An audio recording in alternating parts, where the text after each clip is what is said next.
والمعلمين والمعلمات، وأن يبلغكم في أنفسكم وفي أهليكم وفي أحبابكم وفي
السلام عليكم ورحمة الله وبركاته. تفضلوا بالجلوس.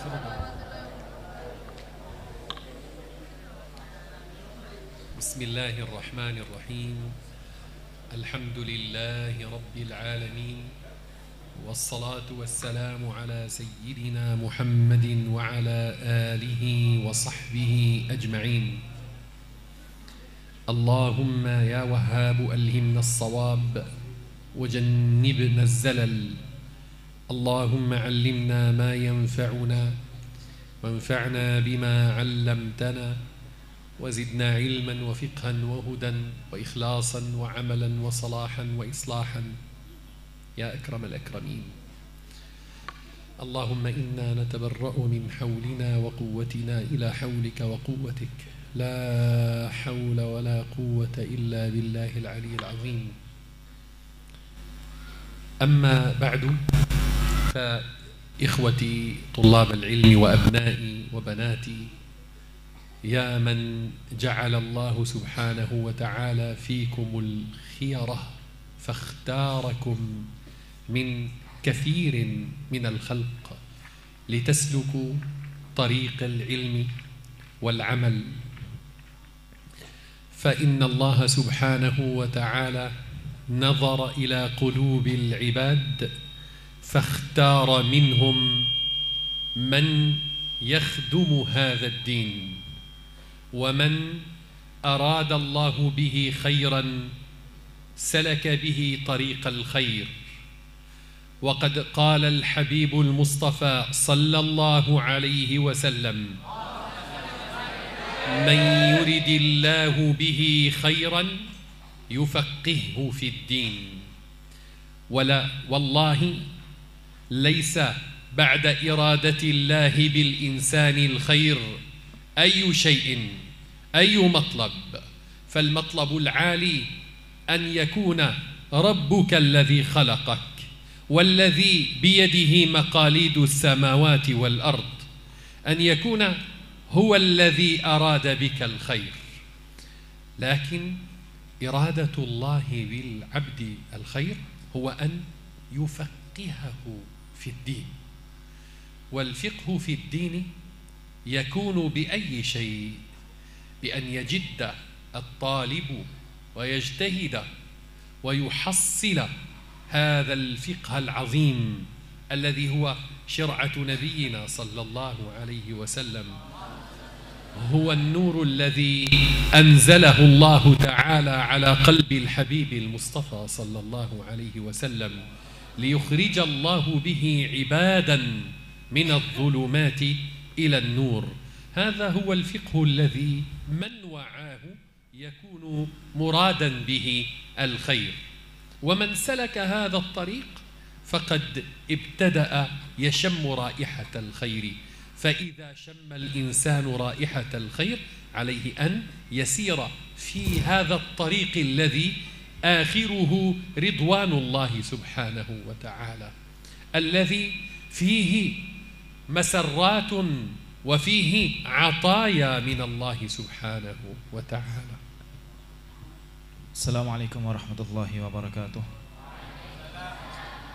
Guru kita semua membuka ceramah beliau dengan puja dan puji syukur kepada Allah Subhanahu wa taala. Tak lupa beliau juga mengucapkan salawat serta salam kepada junjungan kita Nabi besar Muhammad sallallahu alaihi wasallam. Beliau berkata, anak-anakku yang telah dipilih oleh Allah Subhanahu wa taala mendapatkan anugerah yang besar daripada Allah Subhanahu wa taala. Karena Allah Subhanahu wa taala melihat hati hamba-hambanya dan memilih hati-hati yang bersih, hati-hati pilihan yang akan dipenuhi dengan cahaya, yang akan dipilih menjadi hamba-hamba yang akan mendapatkan anugerah yang besar daripada Allah Subhanahu wa taala, yang akan mendapatkan kebaikan daripada Allah Subhanahu wa taala. Kanjeng Nabi Muhammad sallallahu alaihi wasallam dalam suatu hadisnya bersabda, "Man yuridillahu bihi khairan yufaqihuhu fid din." Barang siapa yang Allah Subhanahu wa taala kehendaki atasnya kebaikan, maka dia akan diberikan pemahaman di dalam agama. Anakku sekalian yang dirahmati oleh Allah Subhanahu wa taala, tidak ada yang lebih baik, tidak ada yang lebih afdal untuk seorang hamba melebihi ketika Allah Subhanahu wa taala menginginkan kebaikan untuknya. Ketika seseorang dipilih untuk menjadi talibul ilm, menjadi santri, maka ketahuilah bahwa itu adalah permulaan Allah Subhanahu wa taala akan memberikan semua kebaikan untuk orang tersebut. Di sini kita harus memahami apa itu yang dimaksud dengan al-fiqh fid din. Beliau menjelaskan bahwa yang dimaksud dengan al-fiqh fid din adalah cahaya yang diturunkan oleh Allah Subhanahu wa taala memenuhi hati Kanjeng Nabi Muhammad sallallahu alaihi wasallam, yang dengan cahaya tersebut Kanjeng Nabi Muhammad sallallahu alaihi wasallam menjadi penyelamat bagi umat manusia yang mengantarkan mereka dari kegelapan menuju terang benderang. Itulah al-fiqh. Maka barang siapa yang mendapatkan cahaya tersebut, maka dialah orang yang dikehendaki oleh Allah Subhanahu wa taala untuk mendapatkan kebaikan. Dan caranya adalah dengan kita bersemangat dalam belajar, adalah dengan kita selalu berusaha secara maksimal untuk mengamalkan apa yang kita pelajari. Dengan itu ketahuilah bahwa kita termasuk orang-orang yang beruntung, yang ditempatkan oleh Allah Subhanahu wa taala dalam jalan menuntut ilmu dan juga jalan mengamalkan ilmu yang kita pelajari. Ayyuhal ahibbah, anzuru al-an ilaikum wa aqulu haula'i bimathabati awladi wa banati wa ana ushfiqu alaykum wa uhibbu lakumul khair. Ala tuhibbuna al-khayra li anfusikum? La budda annakum taquluna bala نحب الخير لأنفسنا. وأنا الآن لو أطلت في الكلام وأكثرت منه ربما لا يكون ذلك موصلا إلى غاية كبيرة إذا لم أدلكم على الشيء الذي أرضاه لولدي، وأنتم بمقام أولادي، أنتم أبناء إخوتي وأنتم إخوتي وأبناء إخوتي في هذا الدين المبارك. فإذا لا بد أن أنصح نصيحة تكون فيها المنفعة إن شاء الله تعالى. ونصيحتي لكم يا أحبتي هي أن إذا أردنا أن نصير إلى الخير وأن نسير في طريق الخير علينا أولا أن نأخذ بجماع طريق الخير، وطريق الخير في العلم الشرعي، والعلم الشرعي له لغة معروفة هي لغة العلم.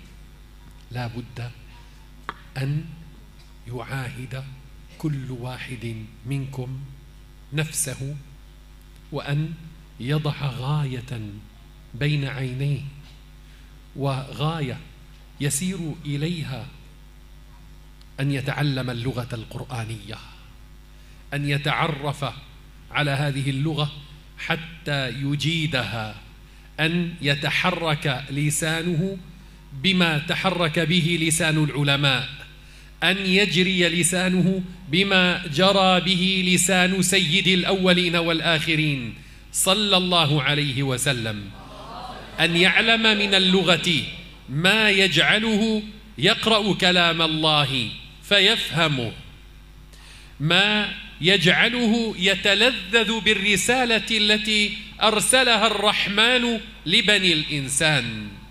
فدونكم العربية أقبلوا عليها، فإنها أول خطوة في خطوات الطريق الصحيح لنيل العلم ولنيل طريق العالمية إن شاء الله تعالى.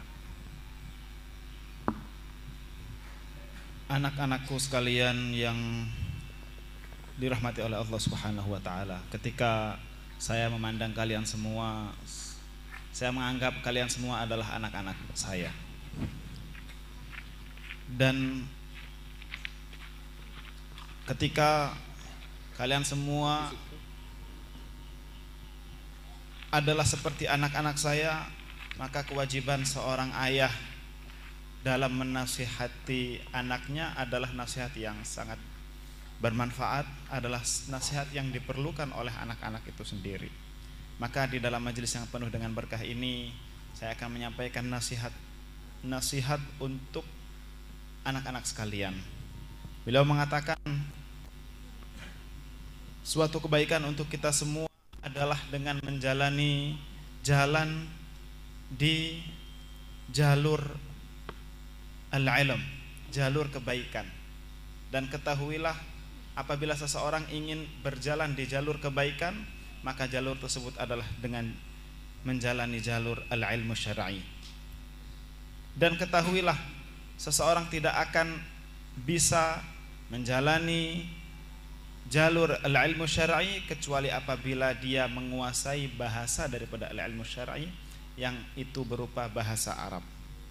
Maka kalian semua mulai sekarang buat satu tujuan yang harus kita capai, yaitu menguasai daripada bahasa Arab.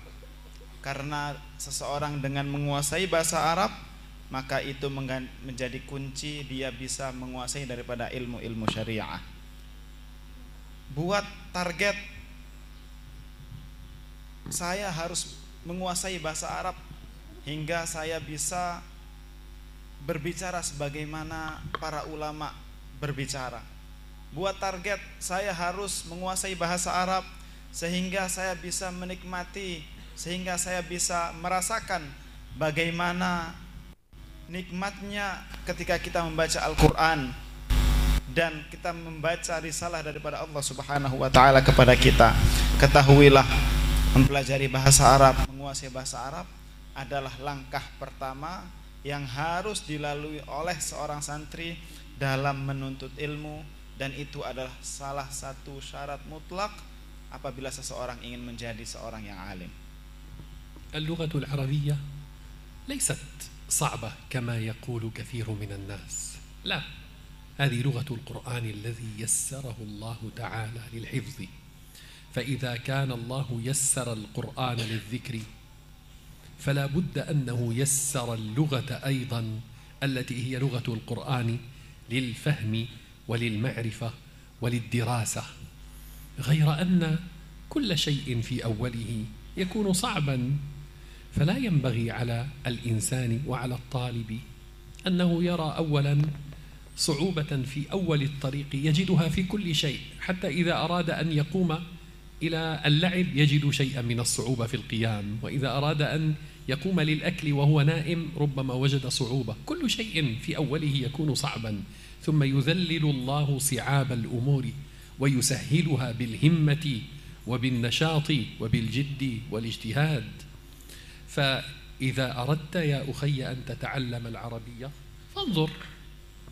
انظر كم القضية سهلة، وهي بمتناولكم، وأنتم عقلاء وأذكياء، والله تعالى جعل فيكم عقلا يستوعب الكثير من العلوم. ليس مطلوبا منك في أول الأمور في تعلم أي لغة، اللغة العربية منها، إلا أن تحفظ كل يوم كم 10 جمل أو 5 جمل، ليس كلمة، جملة كاملة. هذا كتاب زيد، ذهب زيد إلى المسجد، جاء عمرو من بيته، أريد أن أذهب إلى السوق، أريد أن أشتري كتابا، أنا أحب العلم، أنا أحب أبي وأمي. أحفظ 10 جمل أو 5 جمل، فقط 5. لو حفظت 5 في اليوم، إذن بعد 10 أيام سأكون حافظا ل50 جملة، وفي الشهر الواحد سأكون حافظا ل150 جملة، في شهر واحد فقط، في شهر واحد 150 جملة، ليس كلمة. طيب هل حفظ 5 جمل أمر صعب في اليوم؟ لا، هذا ليس أمرا صعبا، هذا أمر سهل ويسير، ولكن أنت بحاجة إلى أن تستعين بأصحابك لتكرر معهم 5 جمل وتعيدها وتكررها، ومع أساتذتك وإخوانك. بعد 3 أشهر يكون عندك قرابة 500 كلمة، بعد 6 أشهر يكون عندك 1000، ليس كلمة، جملة. سيكون عندك بعد 6 أشهر 1000 جملة. من يحفظ في لغة أي لغة 1000 جملة هذا يتقن اللغة، وهذا يعرف هذه اللغة. Anak-anak sekalian yang dirahmati oleh Allah Subhanahu wa taala, kalau ada yang menganggap bahwa mempelajari bahasa Arab adalah suatu hal yang sulit, maka itu adalah suatu anggapan yang salah. Karena Allah Subhanahu wa taala di dalam Al-Qur'an berfirman bahwa Allah Subhanahu wa taala menjadikan Al-Qur'an itu mudah untuk dijadikan sebagai zikir. Ketika Allah Subhanahu wa taala menjadikan Al-Qur'an itu mudah untuk dijadikan sebagai zikir, artinya bahasa yang digunakan di dalam Al-Qur'an tersebut otomatis juga mudah. Karena tidak mungkin ketika Al-Qur'an dimudahkan oleh Allah Subhanahu wa taala itu menggunakan bahasa yang ternyata tidak mudah. Itu adalah suatu hal yang tidak mungkin. Maka ketahuilah bahwa mempelajari bahasa Arab itu bukan suatu hal yang sulit, suatu hal yang mudah. Ya pastinya ketika seseorang mulai mempelajari, awal-awalnya menemukan kok kayaknya sulit, itu hal yang wajar. Kita aja sekarang kalau misalnya ingin main, kita masih belum terbiasa suatu permainan tertentu, maka kita pasti akan menemukan kesulitan untuk bermain permainan tersebut. Itu adalah suatu hal yang wajar. Kenapa? Karena seseorang apabila tidak mengenal sesuatu maka dia akan mengalami kesulitan. Akan tapi tidak seyogyanya seseorang apabila di permulaan dia mempelajari bahasa Arab dan dia menemukan kesulitan, tidak seyogyanya dia menyerah. Karena bukan hanya belajar, main pun apabila seseorang itu merupakan pemula pasti dia juga akan menemukan kesulitan. Maka di sini beliau memberikan nasihat kepada kita, memberikan cara kepada kita bagaimana kita dengan cepat menguasai daripada bahasa Arab. Sekarang apabila seseorang menghafalkan 5 jumlah dalam bahasa Arab per hari, apakah ini sulit? Tidak sulit. Misalnya hari pertama ngafalin hadza Zaidun, qama Zaidun, dhahaba Zaidun ila suq. Hadza Zaidun, ini Zaid. Qama Zaidun, Zaid berdiri. Dhahaba Zaidun ila tabib, Zaid pergi ke dokter. Kita menghafalkan 5 jumlah saja setiap hari. Apakah ini sulit? Sulit nggak?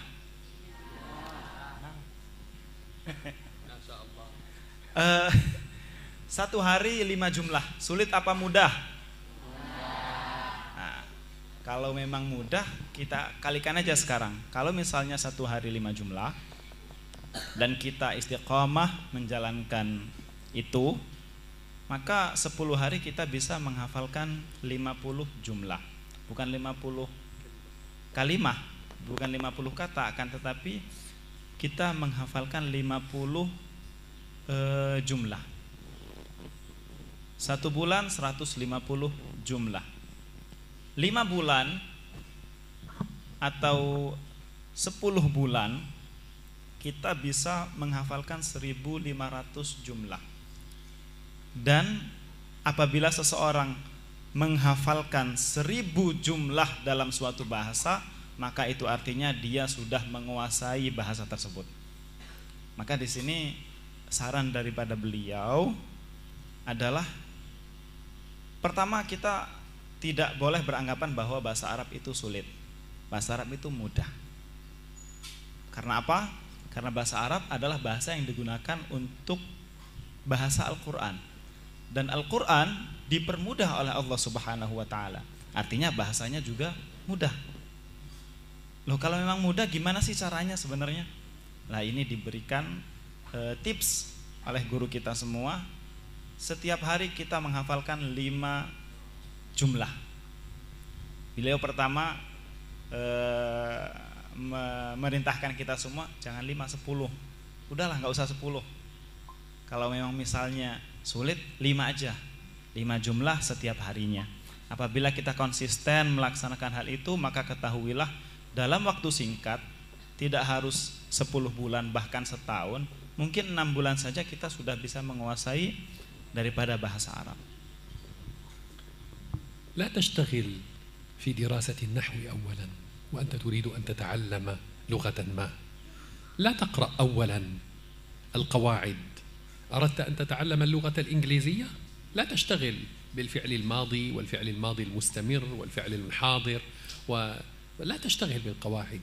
هذا لا يفيدك تعلما للغة. وكذلك إذا أردت أن تتعلم اللغة العربية لا تشتغل بالفعل الماضي والفعل المضارع والفاعل والمفعول به والمفعول لأجله والمنصوب بنزع الخافض ولا أدري ماذا. لا تشتغل بهذا أولا، هذا يأتي فيما بعد. أولا نحفظ الجمل حتى نتكلم، وينبغي عليك أن تتكلم لتتعلم، وأن تكثر من الكلام حتى يحصل لك القوة في العلم. فالمثابرة على هذا تعطيك لغة. ثم بعد ذلك لا يضرك كثيرا إذا كنت تفهم الكلام، لا يضرك أن تعرف أن هذا فاعل أو مفعول أولا. ثم بعد ذلك يأتي دور تعلم النحو وتعلم العلوم الأخرى التفصيلية في اللغة العربية. الذي يحصل من الخطأ في أكثر حينما يريدون دراسة لغة ما أنهم يبدأون بتعلم اللغة من قواعدها قبل أن يحفظوا مفردات في جملها. مفردات ضمن الجملة، ليس مفردات وحدها. حفظ المفردات لا يعلم لغة. هذه قاعدة. تحفظ 1000 كلمة لا تستطيع أن تتكلم.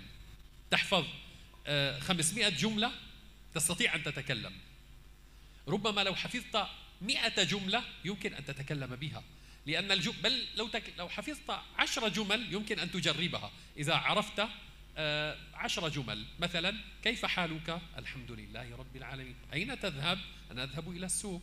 هل صليت العشاء؟ ما صلينا العشاء بعد. حفظت هذه الجملة، ثم رأيت رجلا عربيا جاء إليك، قلت له السلام عليكم، كيف حالك؟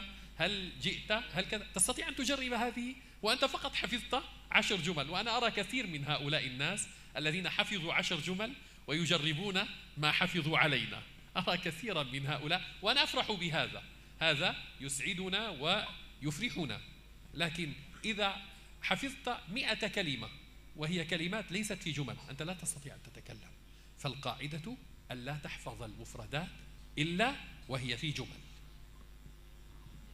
Satu hal lagi yang perlu kita perhatikan, seseorang apabila ingin memulai mempelajari satu bahasa tertentu yang bukan bahasa dia, terlepas itu bahasa Arab atau bahasa Inggris atau bahasa apapun itu, maka tidak seharusnya dia memulainya dengan mempelajari kaidah-kaidah bahasa tersebut. Orang misalnya pengen belajar bahasa Inggris, suatu kesalahan ketika dia mulai mempelajari bahasa Inggris dengan menghafalkan kaidah-kaidah yang ada di dalam bahasa Inggris. Pertama langsung dihafalkan present tense, past tense, future tense dan seterusnya. Itu salah. Yang benar adalah kita menghafalkan jumlah-jumlah dalam bahasa Inggris dulu. Hafalkan banyak jumlah dulu dalam bahasa Inggris yang kira-kira kita bisa, misalnya ada orang Inggris datang ke sini, kita bisa coba tuh apa yang kita hafalkan. Misalnya apa kabar? Ada orang Inggris datang ke sini, kita tanyain apa kabar, dijawab. Terus dari mana Anda dan seterusnya. Itu yang seharusnya dijadikan pelajaran pertama seseorang apabila ingin mempelajari satu bahasa tertentu. Begitu juga bahasa Arab. Suatu kesalahan ketika seseorang memulai mempelajari bahasa Arab dengan mempelajari kaidah-kaidah yang sangat detail daripada bahasa Arab itu sendiri.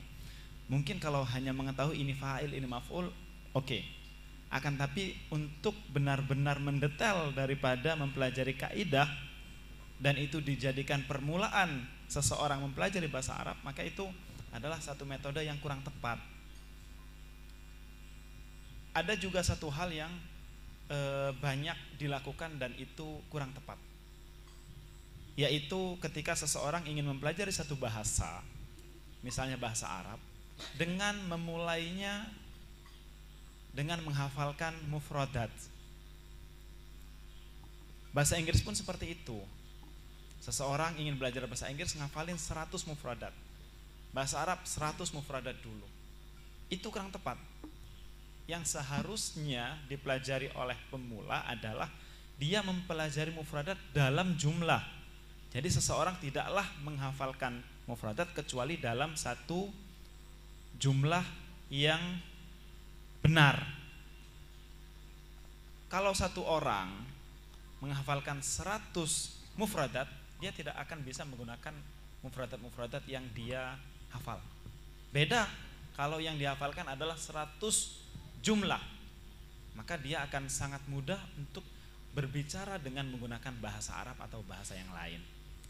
Jadi saya sering, kata beliau, di luar ketemu dengan santri-santri datang ke saya, salim, setelah itu mempraktekkan bahasa atau jumlah yang dia hafal. Kaifa haluka, min aina anta. Datang ke Syekh dan tanya seperti itu. Dan Syekh sangat senang ketika melihat ada anak yang datang untuk mempraktekkan apa yang dia hafal daripada bahasa Arab, jumlah-jumlah yang ada di dalam bahasa Arab. Seseorang menghafalkan 100 jumlah, dia bisa ngomong. Seseorang menghafalkan 100 mufradat, tidak akan bisa dia gunakan untuk berbicara dengan orang Arab. Seperti itu.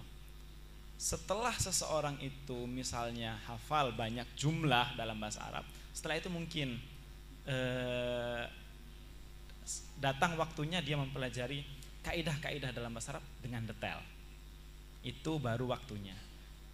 Jadi saya ulangi sekali lagi, ada beberapa koreksi dari guru kita bahwa belajar bahasa Arab itu seharusnya dimulai dengan menghafalkan jumlah, bukan dengan menghafalkan mufradat, bukan juga dengan mempelajari kaidah-kaidah yang begitu detail daripada bahasa itu sendiri. Kalau mempelajari kaidah-kaidah misalnya ini fa'il, ini maf'ul, itu masih baik. Akan tapi kalau terlalu dalam mempelajari kaidah-kaidah tersebut, maka itu kurang tepat.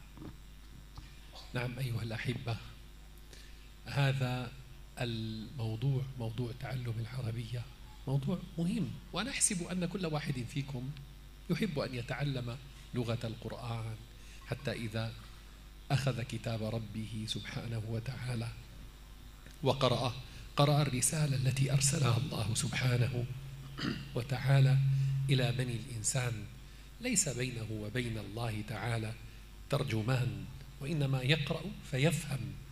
وإذا قرأت رسالة ربك سبحانه وتعالى بعد أن تتأهل لقراءة القرآن باللغة التي أنزل الله بها القرآن، ستنكشف لك أشياء لا تستطيع أن تفهمها إلا باللغة التي أنزل الله بها هذا الكتاب.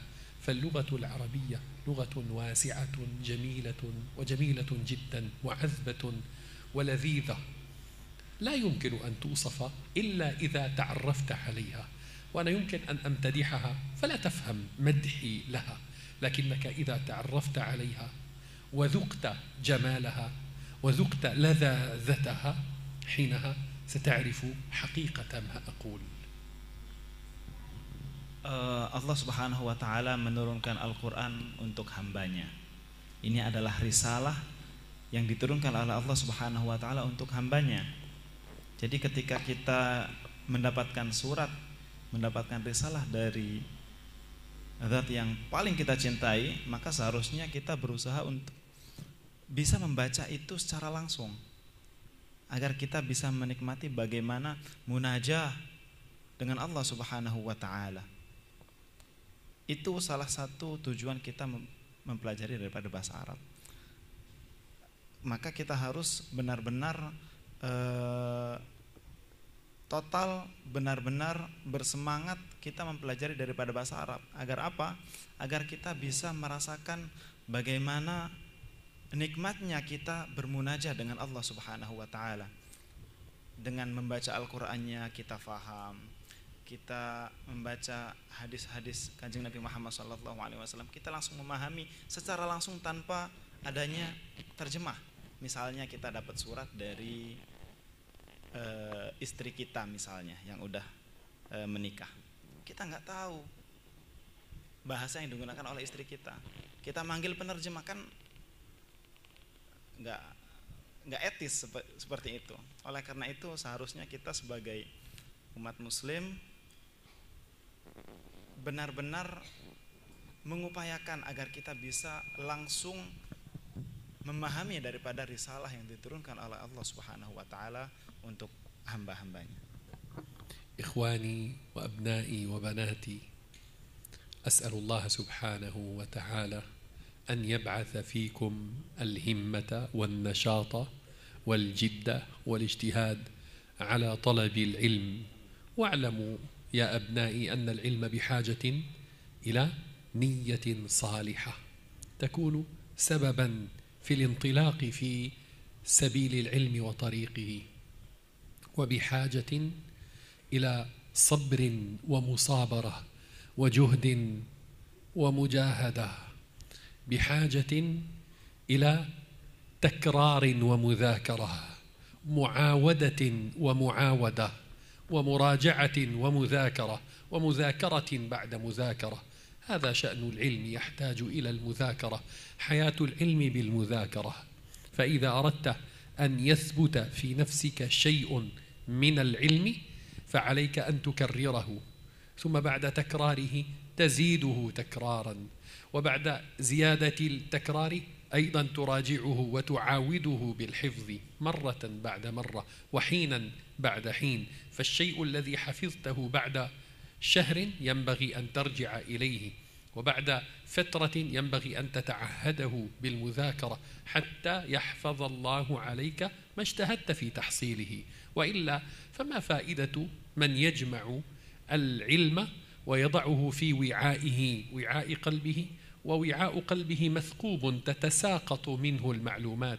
هذا يشبه رجلا أمامه ذهب كثير يلتقط الذهب ويضعه في كيسه، غير أن الكيس مثقوب، كلما مشى حمل الذهب ووضعه في الكيس، وهو يمشي ويجهد نفسه في وضع الذهب في الكيس، وكلما مشى تساقط الذهب من كيسه.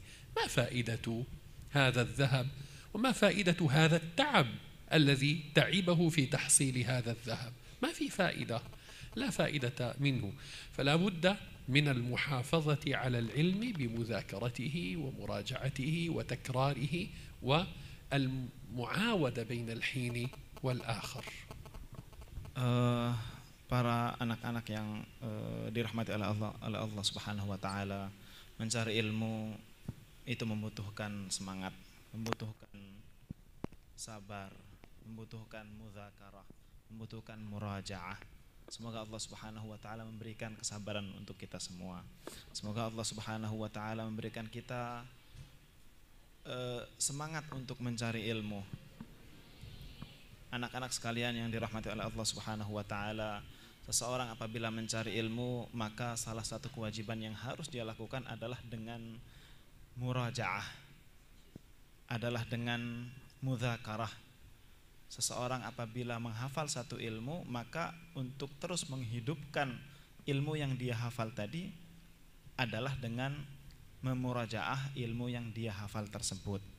Apa faedahnya seseorang menghafal banyak ilmu, menghafal banyak bait misalnya, menghafalkan banyak kaidah-kaidah, akan tetapi dia meletakkannya dalam wadah yang di bawahnya ada lubang yang setiap hari ada daripada ilmu itu yang jatuh dan hilang. Cara kita menjaga ilmu tersebut adalah dengan memurajaah ilmu-ilmu tersebut. Apa yang kita fahami atau apa yang kita hafal sebulan yang lalu harus tetap kita upayakan untuk dimurajaah.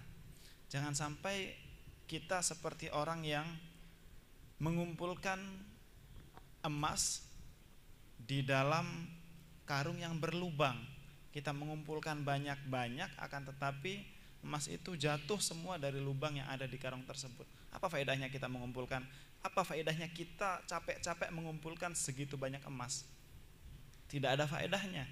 Oleh karena itu, agar kita tidak seperti orang tersebut, maka kewajiban kita sebagai seorang santri adalah dengan belajar dengan semangat, menghafalkan dengan semangat, mempelajari semua kaidah dengan semangat, dan tidak kalah penting daripada itu semua, kita menjaga hafalan kita, kita menjaga pemahaman kita dengan apa? Dengan murajaah. Seseorang apabila ingin ilmu terus hidup di dalam dirinya, maka syaratnya adalah dengan memurajaah ilmu-ilmu tersebut. Anta ya bunayya ya talib al-ilm, حينما تتعلم تبني صرح العلم في نفسك، تبني شخصيتك، وكلما ازددت علما ازداد بناء شخصيتك ارتفاعا وشرفا. فأكثر من العلم. ولكن ها هنا قضية، وهي أن الناس في طلبهم للعلم وفي معاودتهم ومراجعتهم ومذاكرتهم للعلم على قسمين. أنا لا أقسم الناس في الجملة، أتكلم عمن يحفظ. أما من لا يحفظ فلا كلام لنا معه. أما الذين يحفظون فمنهم من يحفظون حفظ ساعة، يحفظون حفظا يكون لساعة. هذا الحفظ الذي نحفظه للامتحان، بعد الامتحان ذهب. لو سألت هذا الطالب الذي حفظ للامتحان أخذ العلامة التامة في الامتحان، ثم بعد الامتحان بساعة سألته عما قدم في الامتحان نسيه، هو كتبه وأفرغه من ذهنه وما بقي منه شيء. هذا مثل رجل بنى بيتا ثم هدمه بعد ساعة، هذا لا يصلح. ومن الناس من يحفظون حفظا يستمر إلى ما شاء الله. من الناس من يحفظون حفظا لا يستطيعون أن ينسوه، لا يمكن نسيانه. تعالوا أسألكم سؤالا، هل فيكم من يستطيع أن ينسى الفاتحة؟ هل فيكم من حفظ قل هو الله أحد ثم يستطيع أن ينساها؟ لا. لأننا نكررها في كل يوم عشرات المرات في اليوم في صلواتنا وفي دعواتنا. نقرأ الفاتحة حتى ونحن نائمون نستطيع أن نقرأ الفاتحة. هذا الحفظ للفاتحة هو نوع من الحفظ العزيز. إذا استطعت أن تحفظ كل شيء على الطريقة التي حفظت فيها الفاتحة فأنت تبني بناء راسخ القواعد شامخا لا يمكن لرياح النسيان أن تهدم هذا الحفظ الذي حفظته. لا يمكن لرياح النسيان أن تهدم صرح. وهذا هو الشيء الذي كان عليه علماؤنا. فإذا رجعتم إلى سير الأئمة الكبار ترون أن الواحد منهم كان يعيد المسألة الواحدة 1000 مرة. مسألة واحدة يعيدها. طب حفظها؟ نعم أنا حفظتها. لو سألته يستطيع أن يجيب، لكن أراد أن يلصقها بروحه حتى تكون المسألة تجري في ذهنه من غير أي تعب. هذا لا يكون إلا بالتكرار الكثير. ورد عن الإمام الربيع ابن سليمان المرادي وهو صاحب الشافعي أنه كان سيء الحفظ، كان لا يستطيع أن يحفظ جيدا، ولكن أعاد الأمة كتاب الأم للشافعي، وكتاب الأم مطبوع الآن في إحدى طبعاته في 9 مجلدات، أعاده 500 مرة فحفظه حفظا لا يمكن أن يزول. يمكن للجبل أن يندك وأن يذهب وأن تذروه الرياح، ولا يمكن لحفظ تكرر 500 مرة وأعاده صاحبه 500 مرة أن تأتي عليه رياح النسيان. فإذا أردت أن تبني صرح العلم في نفسك فكرره كثيرا، ثم بعد أن تقول نعم أنا حفظت أعد تكراره. طيب ما فائدة أن أعيد؟ أنت تثبته ثباتا لا ذهاب له إن شاء الله تعالى. Ketika kita mencari ilmu, sebenarnya kita membangun benteng keilmuan di dalam diri kita. Semakin kita semangat, sabar dalam mencari ilmu, semakin kuat benteng keilmuan ada di dalam diri kita. Santri itu ada 2 macam. Ada santri yang menghafalkan seperti dia menghafalkan agar dia hanya bisa menjawab ketika ujian. Jadi dia ngafalin, masuk ke ruang ujian, ditulis jawaban-jawabannya, keluar dari ruangan udah lupa semua apa yang dia hafalkan. Ada santri model yang lain yang seharusnya kita semua berusaha untuk menjadi jenis yang kedua, yaitu santri yang menghafalkan ilmu untuk tetap ada di dalam dirinya selamanya. Saya tanya ke adik-adik semuanya, hafal Fatihah? Ada yang gak hafal? Oke, semua hafal ya. Saya ingin tanya, apakah ada satu di antara kalian yang bisa melupakan Al-Fatihah? Misalnya ada satu di antara kalian yang barang siapa yang bisa melupakan Al-Fatihah maka saya kasih 100.000. Ada yang bisa? Nggak ada yang bisa. Loh, melupakan masa nggak bisa? Nggak bisa ya? Kenapa? Karena kita membaca Al-Fatihah sehari tidak kurang daripada 5 kali. Maka inilah cara kita untuk mengabadikan apa yang telah kita hafal daripada ilmu. Caranya adalah terus mengulang-ulangi daripada ilmu tersebut. Ini ada sanadnya, ada. Ulama-ulama kita dulu kalau menghafalkan satu masalah, diulanginya bukan hanya 1-2 kali atau 3 kali, 10 atau 20 kali. Mereka mengulangi masalah yang mereka fahami, mereka hafal, mungkin bisa mencapai 1000 kali. Ada salah satu ulama yang semua orang pasti seharusnya mengenal ulama tersebut, karena dia adalah salah satu murid daripada Al-Imam Syafi'i radhiyallahu taala anhu, yang bernama Ar-Rabi' ibn Sulaiman Al-Muradi. Beliau mengatakan bahwa kayaknya menghafal tuh cukup sulit buat saya. Saya itu termasuk orang yang sulit menghafal. Maka dia tidak patah arang kitab Imam Syafi'i yang namanya Al-Um. Al-Um itu kitab yang terdiri dari 9 jilid. Per jilidnya segini, 9 kali. Itu dibaca dan diulang-ulangi berapa kali? 500 kali. 500 kali bukan 1-2 bait. Akan tapi kitab dengan 9 jilid diulang-ulangi 900 kali. Misalnya nih, ada satu gunung, itu bisa kita kita pindahkan, kita geser, maka ketahuilah bahwa apa yang telah dihafalkan oleh Al-Imam Ar-Rabi' tidak bisa tergeser daripada ingatan beliau. Karena apa? Karena beliau mengulang-ulangi apa yang beliau hafal, bahkan sampai 500 kali, sebanyak apapun ilmu yang beliau hafal. Maka di sini guru kita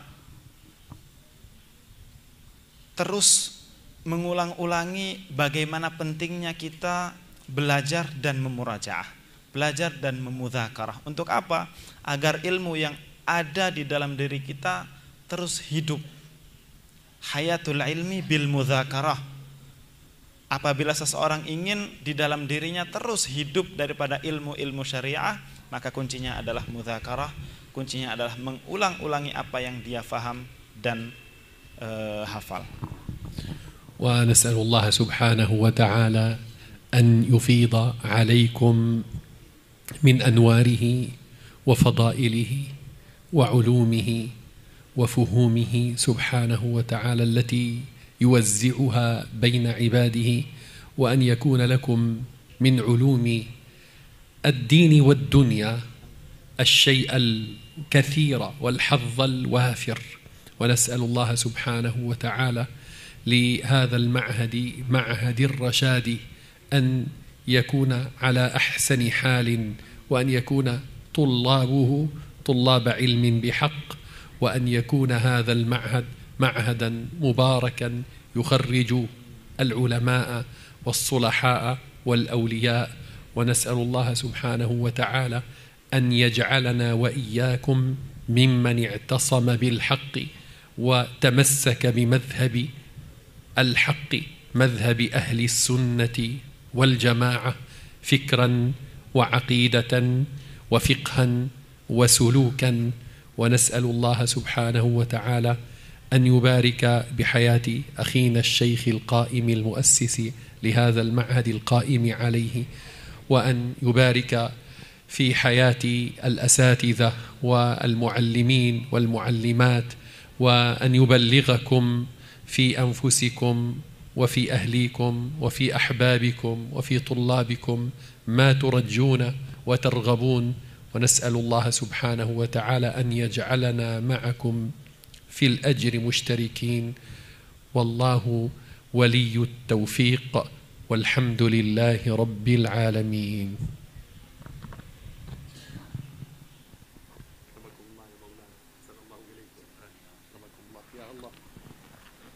السلام عليكم.